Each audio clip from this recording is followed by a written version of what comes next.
What BJP is doing in Maharashtra is not a novel idea. In fact, they have been reluctantly carrying out similar actions in numerous states. The party began purchasing MLAs from the local states' ruling party whenever they felt threatened. What does the BJP advocate? In the first press conference following the Karnataka elections, BJP President Amit Shah claimed that while MLAs were in the hotel, nothing could be done.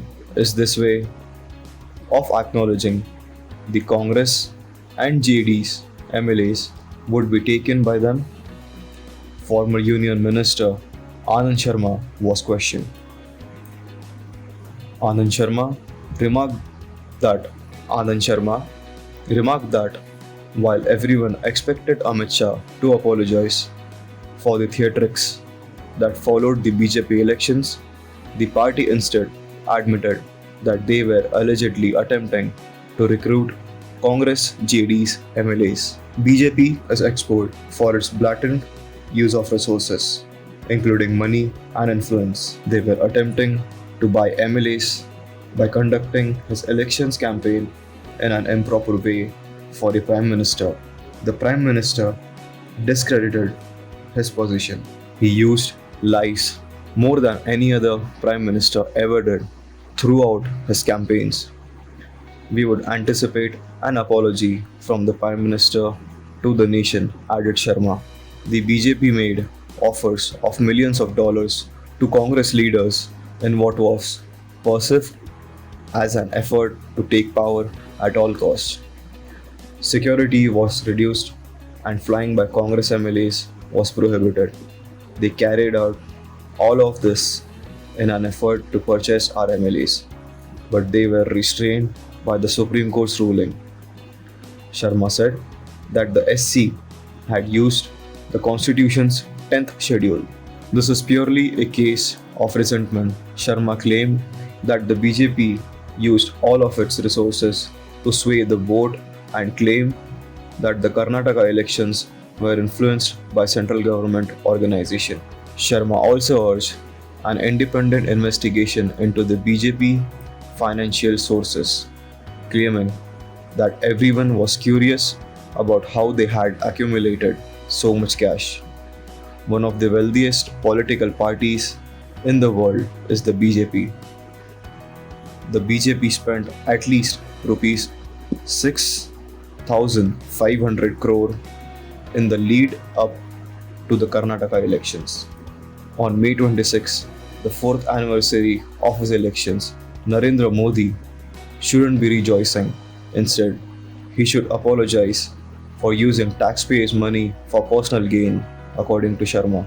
On the other hand, Amit Shah said the people of Karnataka were not celebrating, only the Congress and JDs were. The Karnataka people's mandate was against the Congress. There was no room for misunderstanding. I want to know whether losing a few by elections or going down in defeat in 14 states is more embarrassing, Shah said. Additionally, he asserted that Congress attorney before the Supreme Court had misled when he said that BJP leader B.S. Yedurappa had asked the governor for 7 days to demonstrate the majority in the House.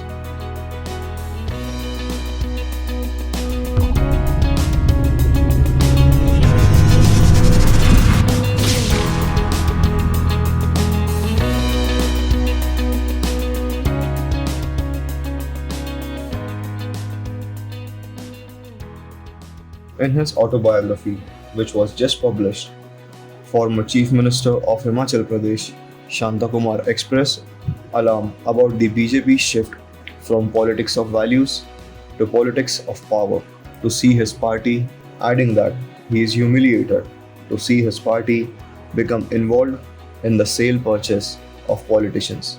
Everything about politicians has almost gone wrong. Today, riots are manufactured, political leaders are bought and sold, and I'm not sure what else is done to gain power and humiliate rivals. What kind of future will the country have if the BJP, the only remaining glimmer of hope, follows the path of national politics? In his book, Nij Path Ka Avichal Panthi, which was published in Delhi.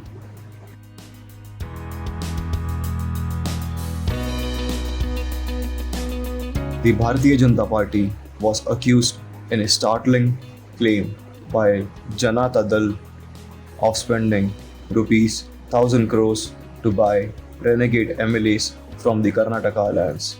The JDs, citing a news article, criticized Prime Minister Narendra Modi and BJP leader Amit Shah, demanding to know what they obtained the funds, which accounted for about 10% of Mizoram, Manipur, and Sikkim's yearly budget. BJP is paying $1 billion to buy Karnataka state legislators. You got 1000 crores rupees only, almost 10% of Mizoram, Manipur, and Sikkim's annual state budgets. Where and how did Modi and Shah obtain this funding? The GDs posted on Twitter. Corruption fee rules is merely on books, and reality is this.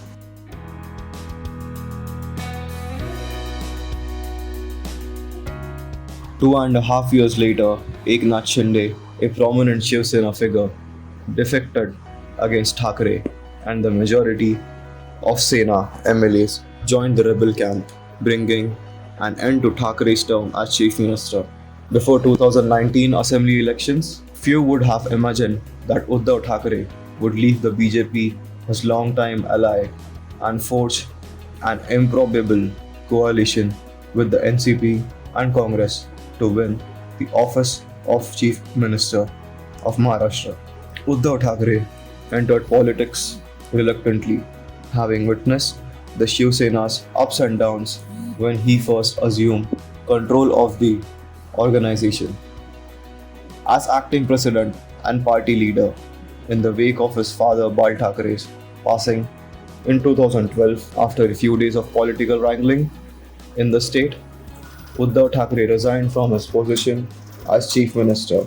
Uddhav Thackeray, who resigned gracefully, was described as Maharashtra's loss as a smart and cultured chief minister by Shiv Sena MP Sanjay Raut. Thackeray announced his resignation as chief minister on Wednesday night, saying he was not interested in playing the numbers game. The outgoing chief minister, Uddhav Thackeray, has done so with dignity. A thoughtful and refined chief minister has left us, Raut tweeted. Shiv Sena leader Eknath Shinde was named chief minister by Devendra Fadnavis, who had been tipped to win the position earlier in the week's political scuffle in Maharashtra. It was thought that Fadnavis, who had served as Uddhav's predecessor, had been chosen as the CM and Shinde as his assistant. But in a shocking move, the leader of opposition in Maharashtra legislature declared that he would offer his complete support to the administration even though he would not be a part of it. Fadnavis declared, "I'll stay out of power."